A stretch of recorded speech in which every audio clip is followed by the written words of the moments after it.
भारत के लिए पाकिस्तान हमेशा से एक दगाबाज देश रहा है। उससे किसी भी तरह की ईमानदारी की कोई उम्मीद करना बेईमानी ही है। बीते ऑपरेशन सिंदूर के बाद हालात और बिगड़ गए हैं। पाकिस्तान को मिली बुरी हार के बाद वो बौखलाया हुआ है और फिर से भारत की पीठ में छुरा घोंपने से बाज नहीं आने वाला। ऐसे में भारत इस बार पूरी तरह सतर्क है। वो किसी भी हालत में अपनी सैन्य तैयारियों में कोई कोताही नहीं बरतना चाहता। इसी कड़ी में आज बुधवार को भारत पाकिस्तान के कराची बंदरगाह से करीब अपने सबसे आधुनिक फाइटर जेट्स सुखोई 30, MKI और जगुआर को उतारने जा रहा है। ये विमान फ्रांस और संयुक्त अरब अमीरात यानी कि UAE के साथ मिलकर अरब सागर के ऊपर एक बड़े पैमाने पर त्रिपक्षीय वायु युद्धाभ्यास की शुरुआत करने जा रहा है।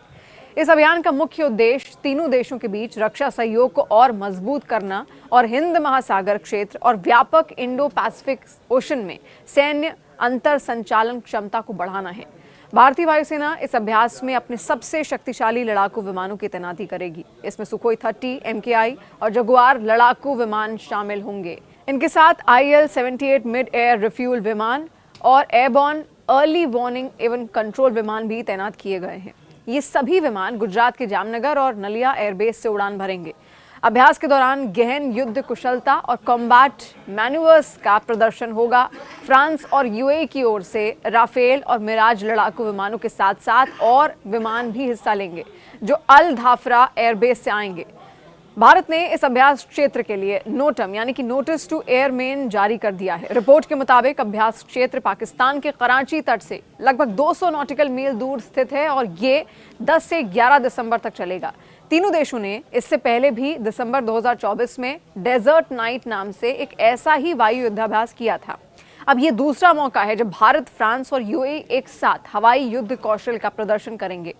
भारत लगातार क्षेत्रीय देशों, खासकर फारस की खाड़ी के देशों के साथ सैन्य सहयोग बढ़ा रहा है। इसमें फ्रांस, अमेरिका और ऑस्ट्रेलिया जैसे देश भी अहम भागीदार बन रहे हैं। एक इंटरव्यू में एक वरिष्ठ अधिकारी ने कहा कि द्विपक्षीय, त्रिपक्षीय और बहुपक्षीय अभ्यास रियल परिचालन वातावरण में लड़ाकू कौशल, रणनीति और प्रक्रियाओं को परिष्कृत करने में मदद करते हैं।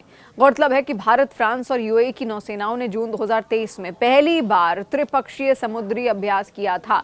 उस अभ्यास में पारंपरिक और गैर पारंपरिक खतरों से निपटने के लिए समुद्र में विभिन्न प्रकार के ऑपरेशंस पर जोर दिया गया था।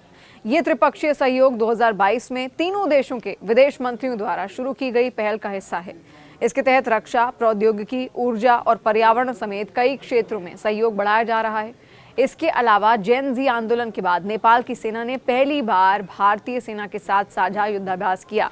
तो उधर दूसरे देशों के साथ युद्धाभ्यास और इधर नेपाल के साथ भी भारत का ये युद्धाभ्यास हुआ है, जिसका नाम दिया गया सूर्य किरण। सूर्य किरण के 19वें संस्करण में यहाँ नेपाल ने हिस्सा लिया, जिसकी शुरुआत 26 नवंबर 2025 से हुई थी और समापन सोमवार 8 दिसंबर को हुआ। उत्तराखंड के पिथौरागढ़ में दोनों देशों की सेनाओं ने काउंटर टेररिज्म ड्रिल में हिस्सा लिया। खास बात यह कि युद्धाभ्यास के समापन पर दोनों देशों के DGMO ने एक्सरसाइज की समीक्षा की। ये पहला युद्धाभ्यास है जिसकी समीक्षा director general of military operations यानी कि DGMO ने की है।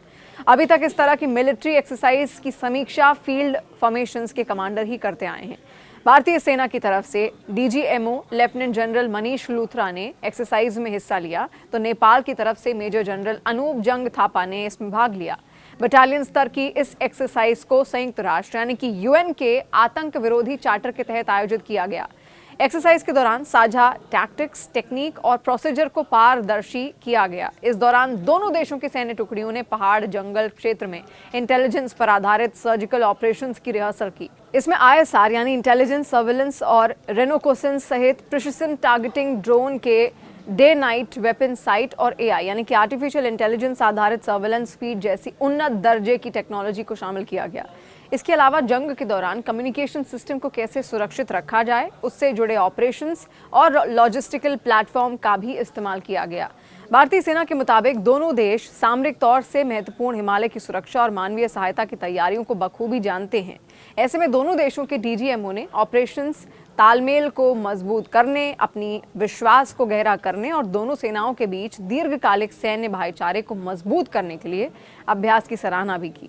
एक्सरसाइज में बटालियन, कंपनी और स्मॉल टीम के स्तर पर काउंटर टेररिज्म वातावरण में निर्बाध अंतर संचालन, समन्वित मिशन योजना और संयुक्त सामरिक संचालन के समन्वित निष्पादन पर प्रकाश डाला गया। भारतीय सेना के मुताबिक सूर्य किरण एक्सरसाइज का 19वां संस्करण क्षेत्रीय शांति और स्थिरता के लिए एकता, तैयारी और साझेदारी का एक शक्तिशाली प्रदर्शन है। इसी वर्ष सितंबर के महीने में नेपाल में युवाओं ने सरकार के खिलाफ विद्रोह कर दिया था। बड़ी संख्या में नौजवान और छात्र छात्राओं ने सड़कों पर उतरकर प्रदर्शन किए थे।